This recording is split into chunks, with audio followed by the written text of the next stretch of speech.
çfarë po ndodh me mandatin Ballukut? Pse e lidhet ju mbledhjen e Këshillit Mandate me vendimin e gjykatës kushtetuese? Po e thash, para pak e them prap.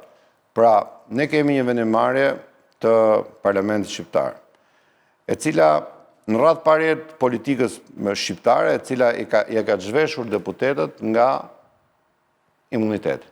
Pra, çdo deputet mund të hetohet, është ministër, s'është ministër, hetimi është i plot. Përsa e përket pasaj vendimarrjes për mandatin e deputetit, ne nuk kemi asnjë opinion përsa e përket këtij qëndrimi, por ama e kemi shprehur qartë që meqense kjo çështje ka implikuar ose ka futur në një diskutim këtë raportin ndërmjet pushteteve, raportin ndërmjet gjyqësorit, drejtësisë, parlamentit dhe qeverisjes, ne kërkojmë që të ketë një qëndrim të gjykatës kushtetuese përsa e përket këtij opinioni. Dhe me ardhen e këtij gjykimi nga gjykata kushtetuese, ne do të jemi në vendimarrje. Për ta sqaruar për opinionin publik, kërkesa për heqjen e imunitetit, për diskutimin për imunitetin e një kolegu deputet, kërkon 3 muaj kohë nga ligjvënësi. Jemi brenda afatit 3 mujor, të cilën ne na e lejon kushtetuta për ta mbajtur dhe për ta diskutuar. Pra, në radhë parë ne nuk kemi penguar procesin e hetimit, në radhë dytë, përsa i përket gjykimit për rastin konkret, ne po kërkojmë që në radhë parë të ndahet kjo ndarje kompetencash nga gjykata kushtetuese.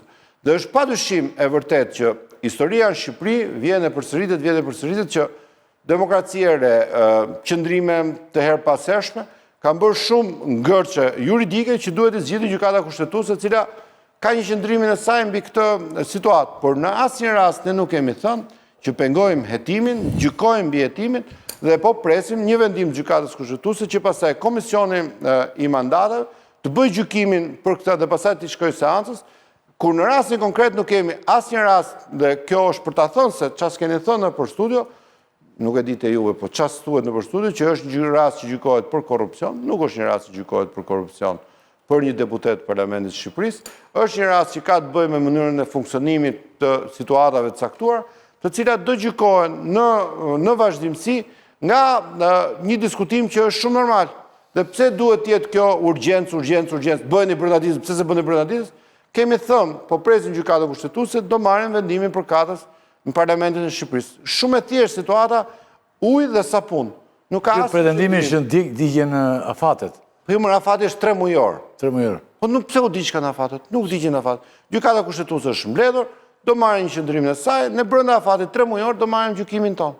Është shumë e thjeshtë. Do ndodh brenda këtij afati do ndodh. Padyshim do ndodhi brenda këtij afati. S'ka ku të shkojë tjetër, do ndodhi brenda këtij afati. Brenda ligjit. Po brenda ligjit, brenda kohës që përcakton. Prandaj pra shumë e thjeshtë biseda, nuk e kuptoj ku është gjithë gërçi, është për të marrë debatin, është debate, bla, teza, 300 apartamente, 500 apartamente, 2 helikoptera, 6 jate, 5 makina, janë vërteta. Dosja është atje, kolegët e opozitës gjithë e kanë marrë dosjen, të gjithë, ata që janë pjesë e komisionit. S'ka dosja kur gjaja që e lexova, ajo që ka dalë publik. Po pra ajo që ka dalë publik, pra pastaj mbarset opinioni. Por ama gjykimi jon do të jetë mbas gjykimit gjykatës kushtetuese brenda afatit 3 mujor. Çfarë e lidh vendimin e gjykatës kushtetuese me një vendim që duhet marrë parlamenti? A jeni ju një institucion në vete si parlament, deputetët? Po, jemi një institucion, po. Ç'punë keni me gjykatën kushtetuese? Po, se gjykata kushtetuese nuk po gjykon për një çështje që s'ka lidhje me jetën parlamentare, po gjykon për raportin, për këtë raport të themi të vënë në pikpyetje ndërmjet qeverisjes, gjyqësorit, kushtetueshmërisë, grupit parlamentar. Gjykata kushtetuese ju thotë, ma sillni mua mandatin e Olta Gjaçkës se do vendosun si gjykatë. Pse thoni ne nuk kemi kështu noterë që t'japim letrat, po do vendosim ne vetë? Dhe gjykata pra ju për çështje që ju implikojnë direkt, pra siç ishte një urdhër i gjykatës kushtetuese për ta zbatuar, ju thatë ne nuk zbatojmë këtë urdhër se do votojmë ne. Po patjetër, do votojnë deputetët. Po rregulli thoshte ndryshe që duhet ta çonit. Jo, rregulli nuk ka rregull vot. Në këtë rast ju thoni e Venecës tha që jo, deputetët është i pavarur. Dhe ne si deputet nuk mundet të sillet tani se të gjykata. Jo mund se bëjnë. Ashtu e thot kushtetuta. Dhe kësaj radhe prapë është ky debat. Pra, ne duhet marrim vendim. Ka lidhje fare, debati... Ne duhet marrim një vendim Debati me gjykatë mbyllur apo duhet marrim një vendim Po pra, debati gjykatë kushtetuese është, a ka të drejt gjykata ta pesullojë nga detyra një ministër të qeverisë? Po apo jo? Ky është debati. Tu në parlament kërkohet, papu kërkon, ne duam ta arrestojmë zëvendës kryeministrin, do na jep ide apo jo? Ka, kjo është pyetja. Jo, vetëm nal se këtu e kemi një problem, Andi. Gjykata ose prokurori me pastaj vendimin e gjykatës mori vendim për pezullimin e funksionit. Pezullimin e dhënies nga detyra. Ose e bëri të pandehur dhe pezullimin nga detyra. Me qenë se mori këtë vendim, nuk mundet për faktin që e kemi një refuzim të mazhorancës për ta pranuar këto, për asysh se ndërhyn në kompetenca, ta sjellësh një vendim tjetër me njëherë të nesërmen për arrestim dhe marrjen e mandatit. Sepse konstatov...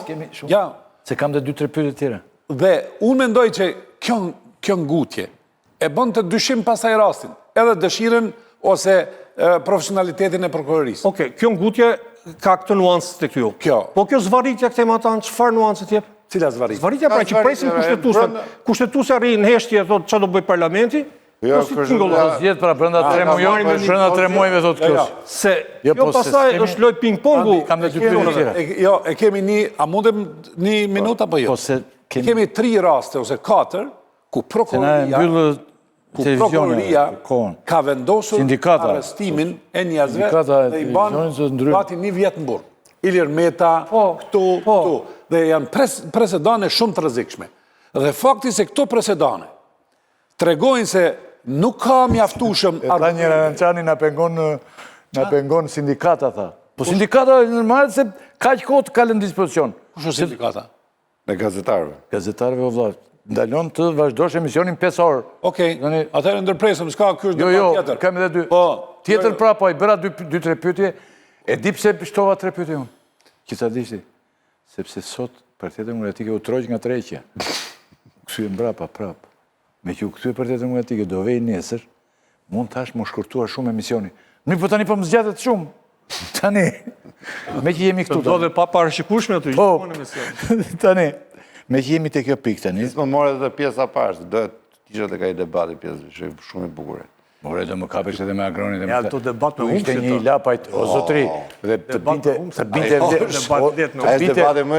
Allah unë arrujt bot. Ajtë bashkojmë ne, pa ndryshua se do fitojmë. O zotri, të binte vlera si numër 2, se me doli një tjetër mua i lapajt, sekretari përgjithshëm, a i thoshte gjera krejt të tjera, që s'kishin lidhje. Miku programi. Tani, me që jemi të kjo tem tani, të flasim pak për Spagun, pak shkurt. Kote e fundit Spaku duke si zhlishuar dhe majorancës. Njerëzve të rëndësishëm të majorancës.